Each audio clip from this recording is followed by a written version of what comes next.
রাষ্ট্রপতি শাসনের দাবি উঠতেই পারে, কিন্তু বিজেপি গণতন্ত্রে বিশ্বাস করে। গণতান্ত্রিক পদ্ধতিতেই তৃণমূলকে হারাবে বিজেপি। নিউজ 18 এর মুখোমুখি হয়ে এই কথাই বললেন বিজেপির সর্বভারতীয় সভাপতি জেপি নাড্ডা। भाजपा अध्यक्ष जगत प्रकाश नड्डा हमारे साथ हैं, इनसे बात करेंगे। कोलकाता को सिटी ऑफ जॉय कहा जाता है, लेकिन स्वागत जैसे आपका यहाँ पर हुआ, उसे क्या कहेंगे? देखिए, ममता जी के राज में लॉ एंड ऑर्डर सिचुएशन जो है वो क्रम्बल डाउन कर गया है। भ्रष्टाचार चरम सीमा पर है, सिस्टम्स कोलैप्स कर गए और कट मनी यहाँ पर पूरी तरीके से फल फूल रहा है और तृणमूल कांग्रेस के कार्यकर्ता यहाँ पर दमनकारी नीति चलाए हुए हैं हमारे बंगाल की जनता पर। ऐसे में हमारी ये जिम्मेवारी बनती है कि भारतीय जनता पार्टी लोगों को जागृत करे, लड़ाई की तैयारी करे, लड़ाई यानी प्रजातांत्रिक तरीके से लड़े। और मुझे दिख रहा है कि बंगाल की जनता ने उनको नमस्कार कह दिया है, जमीन उनकी खिसक चुकी है और भारतीय जनता पार्टी को वो आशीर्वाद देने के लिए आतुर हैं। आने वाले इलेक्शन में वो करेंगे।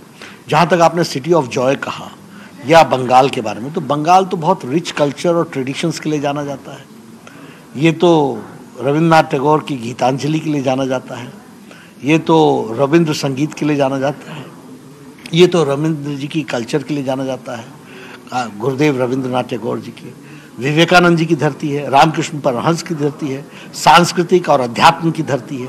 लेकिन ममता जी ने इसको ऑल टाइम लो ले आकर के खड़ा कर दिया है।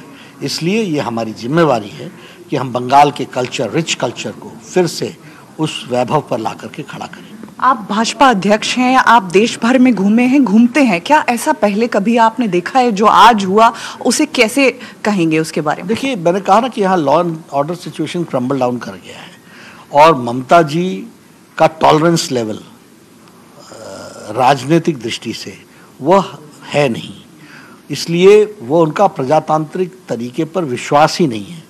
जिस तरीके का उन्होंने राजनीतिक जीवन गुजारा है उसमें हम ये बड़े स्पष्ट शब्दों में कह सकते हैं कि उनका विश्वास प्रजातांत्रिक तरीकों पर है नहीं।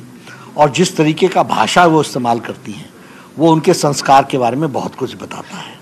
ये प्रजातांत्रिक तरीके नहीं होते हैं और बंगाल की जनता, मैं ये महसूस करता हूँ कि कहीं न कहीं इससे बंगाल के संस्कृति को आघात पहुँचता है।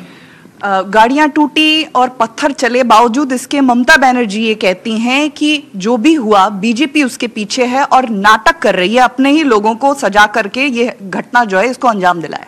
ये उनकी छोटी सोच का नतीजा है। इसी तरीके से उन्होंने जीवन गुजारा है और इसी तरीके से उनको अभी तक किसी का चैलेंज मिला नहीं है। अब भारतीय जनता पार्टी का चैलेंज मिला है, उनको समझ में आएगा दूध का दूध पानी का पानी होगा, सच्चाई सामने आएगी। आने वाले चुनाव के पहले क्या सीएए लागू होगा, जमीनी हकीकत बनेगा? देखिए, वो एक्ट बन चुका है, उसकी इम्प्लीमेंटेशन का विषय है। लॉ बन रहे हैं, रूल्स बन रहे हैं, जैसे रूल्स बनेंगे वो इम्प्लीमेंट होगा। चुनाव जैसे नजदीक आ रहे हैं, केंद्रीय एजेंसियां सक्रिय हो गई हैं, ममता आरोप लगा रही हैं कि चुनाव की वजह से हो रहा है, कहती हैं कि मैं जेल भी जाने को तैयार हूँ। ममता जी बेबुनियाद बातें कहती हैं। ममता जी का राजनीतिक तौर तरीका लोगों को हमेशा, जिसको हम कहते हैं कि एक सेंसेशनलाइज करके राजनीति करने का है। हमें उनके सब तौर तरीके मालूम हैं, इसलिए हम कभी भी उनके सेंसेशनलाइजेशन को आगे बढ़ने नहीं देंगे। प्रजातांत्रिक तरीके से आराम से बंगाल की जनता उनको बाहर का रास्ता दिखाएगी। अंतिम सवाल, जो किसान आंदोलन चल रहा है, क्या लगता है कि कोई राजनीतिक कारण है उसके पीछे?